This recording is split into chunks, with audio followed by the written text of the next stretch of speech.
and everything was moved to other locations, and they did essentially nothing to meaningfully set back Iran's nuclear program, which, according to Donald Trump's own director of national intelligence, was not actively building a bomb, to be clear. Maybe the truth is somewhere in between. We don't actually really know where it is on that spectrum. And now, of course, we will, according to the president, have peace forever. Forever. It's never going to have war again, which I guess is a good thing, obviously, if it pans out. But again, you'll forgive me being a little skeptical about what's going to happen next. And critically, one has to add that Congress, whose job it is to authorize use of military force, stated very plainly in the U.S. Constitution, never weighed in. Donald Trump did not get its approval before launching the attacks. A State Department lawyer who served under multiple presidents, including Donald Trump's first administration, called the strikes, quote, patently illegal for that reason. In fact, there is a bipartisan war powers resolution in Congress right now which seeks to rein in Trump's attempt to unilaterally bomb Iran, which, by the way, are on ice right now, but who knows how long that will last. Which is why it's still pretty important, because while there may now be a ceasefire, we just don't know what comes next. As we saw over the past 2 weeks, Trump can change his mind at a moment's notice, sometimes within a few minutes of himself. I mean, he was talking about regime change this weekend, like a few hours after all of his subordinates were on TV saying no regime change. And then he campaigned on no new wars, and then he struck Iran. Chaos and incompetence are features of the Trump presidency. They are not bugs, and nowhere has that been made clearer than in Donald Trump's fake ceasefire announcement tonight, claiming on Truth Social that he had brokered a peace deal between Israel and Iran, all for that to blow up in his face. As strikes continued, even as he continues to gloat, Donald Trump made the original post on Truth Social, which then backfired, and now he's making even crazier posts as things go wrong. We're going to get into it all.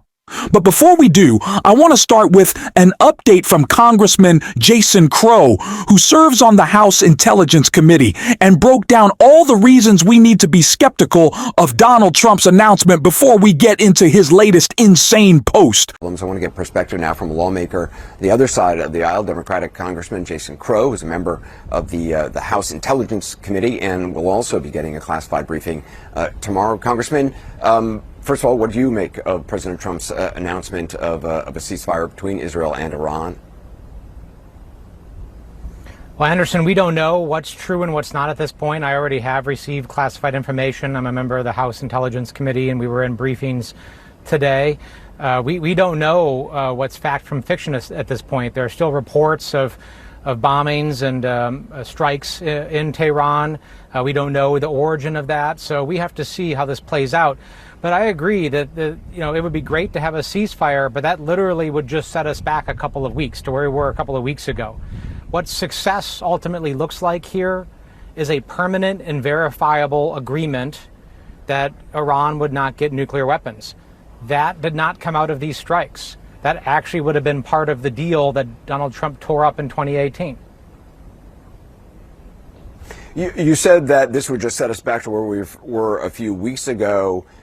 Do you not think whatever damage, and again, bomb damage assessment is still underway, according to the Joint Chiefs of Staff? President Trump has said it was obliterated. The Joint Chiefs of Staff say it's still underway, though damage does seem to be extensive. Are you saying that that damage did not set the Iran nuclear program back much farther than where we were a few weeks ago? Well, let's not forget that this has happened before. Strikes have happened before. Espionage against Iranian nuclear facilities have happened before. We have been in this position before. And what happens is maybe it sets things back a couple of months. But if the Iranians want to develop a nuclear weapon and there's no verification, there's no inspection, and there's no permanent agreement, then they always just come back. Which means what? A year from now we'll be here again. 2 years from now we'll be here again, at best, on the outside. What we ultimately need is a deal that is permanent and verifiable, and that deal will not come out of airstrikes. And let's not forget the fact that President Trump, without congressional authorization, issued an offensive strike against another nation, right? There was no imminent risk. There was no information provided to Congress that showed that there was a risk to U.S. persons and U.S. facilities that would have authorized him without congressional action to perform this strike. The IAEA did raise concerns about Iran's nuclear program. They said that there was no reason to have 60% enriched uranium. No other country has that kind of enrichment level that's not a nuclear power.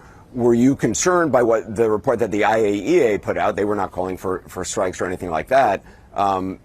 Were you concerned about what the IAEA said? I'm always concerned about Iran. I'm always concerned about their intentions. They're one of the most malignant, dangerous regimes in the world.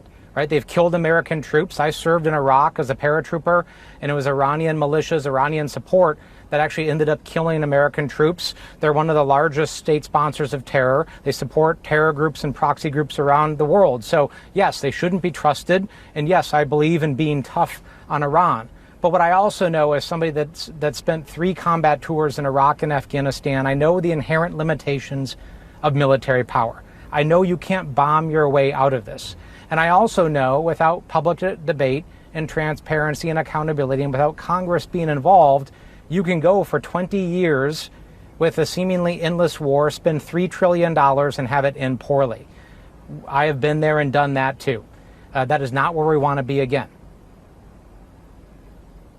Congressman Jason Crow, I appreciate your time tonight. Thank you. Jason Crow is spotting in how we need to be skeptical of what is happening with Donald Trump right now. I also think it's important to address, and we're going to speak to it a little bit later, the fact that he is acting completely alone. He does not have unilateral authority to declare and to state and to announce whatever he wants. It seems like no one is helping alongside him. We'll see that a little bit more later.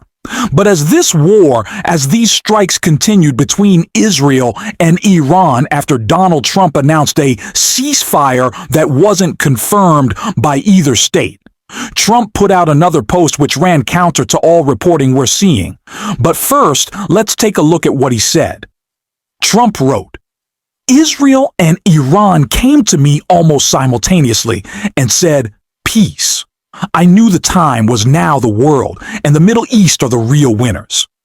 Both nations will see tremendous love, peace, and prosperity in their futures. They have so much to gain and yet so much to lose. If they stray from the road of righteousness and truth, the future for Israel and Iran is unlimited and filled with great promise. God bless you both." I first must point out how weird it is that this time last night, pretty much Donald Trump was calling for regime change in Iran, and now he's saying, God bless Iran. That's a little bit strange, but Donald Trump, of course, declared his fake ceasefire, which neither nation would confirm. Strikes continued. And after strikes continued, Donald Trump made that post, and what has happened in the minutes following him, saying that Israel and Iran came to him, and there's prosperity and greatness happening. Well, let's just take a look at the updates from the New York Times. These updates came at least 20 minutes after Trump's Truth Social post, with the first reading early Tuesday morning. The Israeli military said sirens were activated in the country because of missiles launched from Iran and Jerusalem. Wary Israelis fled into an underground parking lot near a large open-air market after they received alerts on their smartphones about the missile fire. Israel's emergency service said that there were no reports of casualties or hits from the latest Iranian missile fire. And the Israeli military said it identified more missiles being fired from Iran towards Israel after telling the public it could have protected spaces minutes earlier. It called on the public to return to those spaces. So Donald Trump announces his fake ceasefire on Truth Social, and it seems like people in both Israel and Iran. But as the New York Times detailed there, specifically in Israel, took it at face value, they thought, okay, There actually might be a ceasefire immediately for strikes to continue as they filed into underground spaces to protect themselves from those strikes. So no one knows what's happening. It is all chaos because of Donald Trump, and seemingly Donald Trump alone, because the New York Times also wrote this headline in their updates. Trump's ceasefire announcement caught his own top officials by surprise. We saw J.D. Vance learn of this news live on Fox as Brett Baier read the fake ceasefire announcement, and it seems like no one else has been involved. Not only is Donald Trump's initial attack on Iran illegal and unconstitutional because he was bypassing Congress, it seems like he's bypassing everyone in his administration as well. And this is the same time as we're hearing reporting that Donald Trump has completely abandoned Pete Hegseth and Tulsi Gabbard. He doesn't care what they have to say. This should be scary for us all.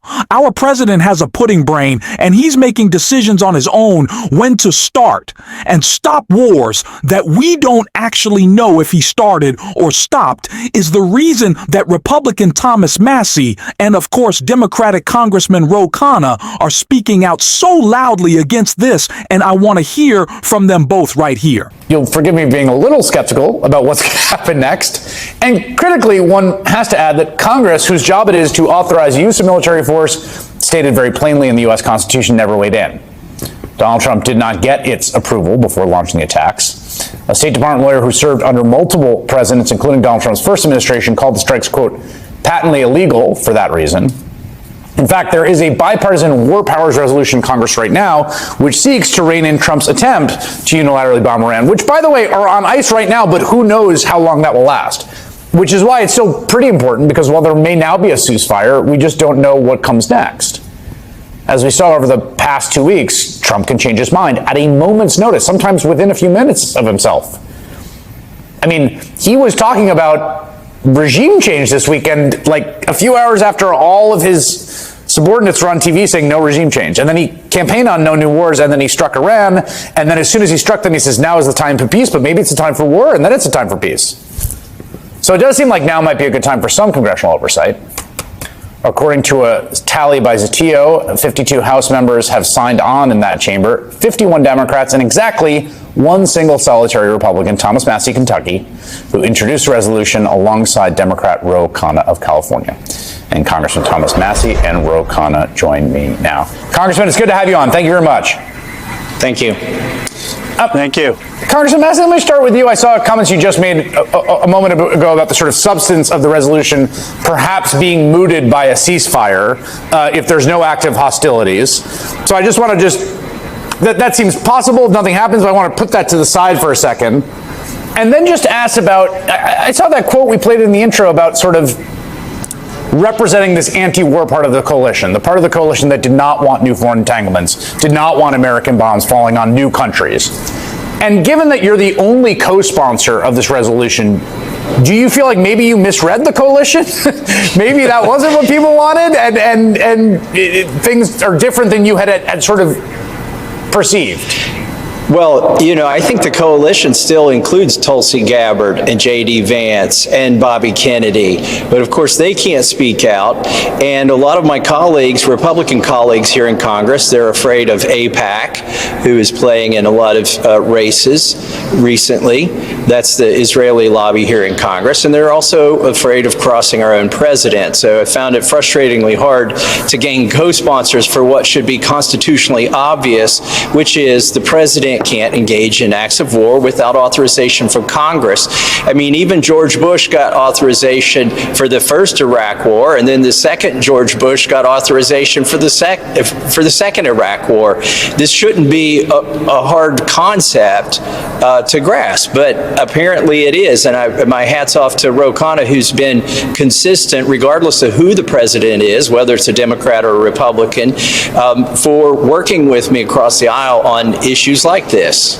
This is absolute insanity. And of course, we see so many Republicans silent right now, not opposing Donald Trump's illegal action, even though there are a couple speaking out. But what I'm most disappointed and a little appalled by is by the lack of Democratic leadership, really, in calling out Donald Trump in this moment.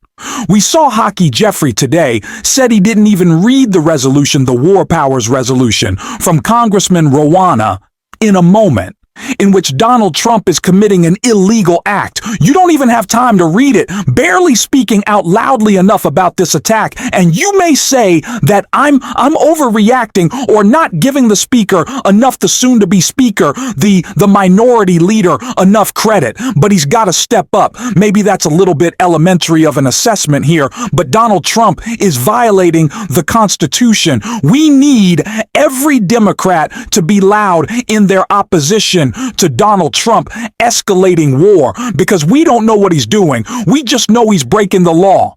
And so call it out. We're certainly going to encourage folks to do so. As we continue to report on this conflict, and if you stuck around to the end, drop a blue heart in the comments, and until next time, I'll see you soon.